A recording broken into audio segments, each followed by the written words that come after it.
Hello friends, derived data type में हम लोग एरे एंड पॉइंटर पढ़ चुके हैं। इस वाली वीडियो में हम लोग पढ़ेंगे स्ट्रक्चर।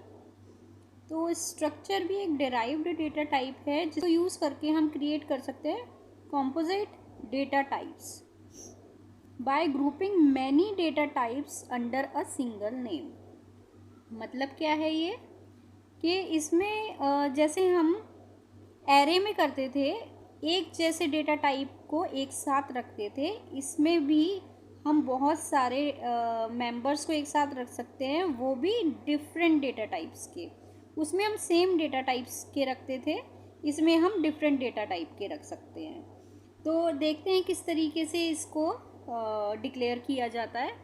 पहले तो एक वर्ड लिखा जाएगा स्ट्रक्ट, हमेशा ये वर्ड आएगा स्ट्रक्ट। इससे हमें पता लगेगा कि ये हम क्या बना रहे हैं, स्ट्रक्चर डेटा टाइप। पर्सन ने नाम हो गया डेटा टाइप का।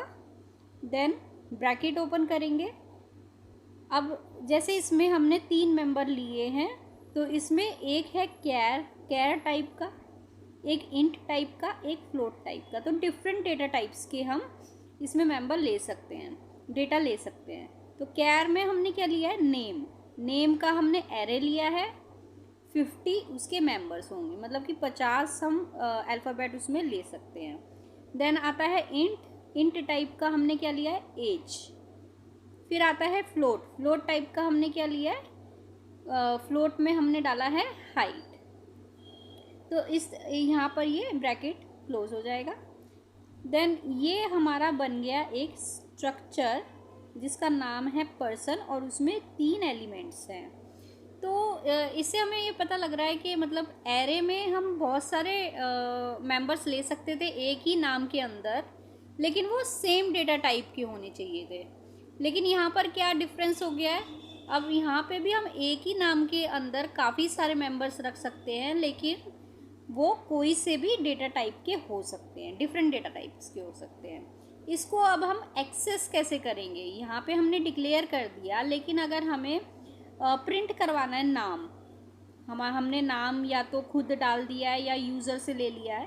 देन प्रिंट करवाना है नाम या फिर एज या फिर हाइट, तो किस तरीके से उसे प्रिंट करवाएंगे।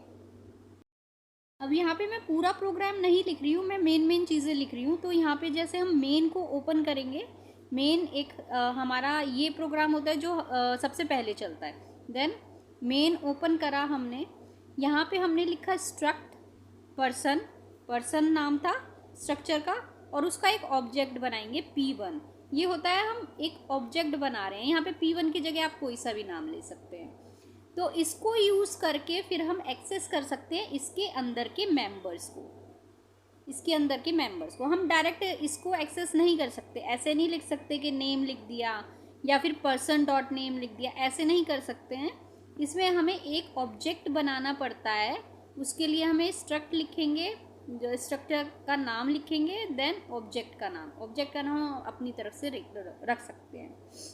अब उसको प्रिंट कैसे करवाना है, प्रिंट एफ ब्रैकेट में जो हमारे इन्वर्टेड कॉमास में होंगे वो एज इट इज़ लिखे जाएंगे, लेकिन ये जो परसेंटेज एस है, इसमें एस क्यों लिखा गया है, क्योंकि हम स्ट्रिंग टाइप ले रहे हैं, कैर टाइप ले रहे हैं।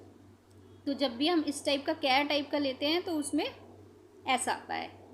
अब उसको हम कैसे प्रिंट करवाएंगे, P1 डॉट नेम।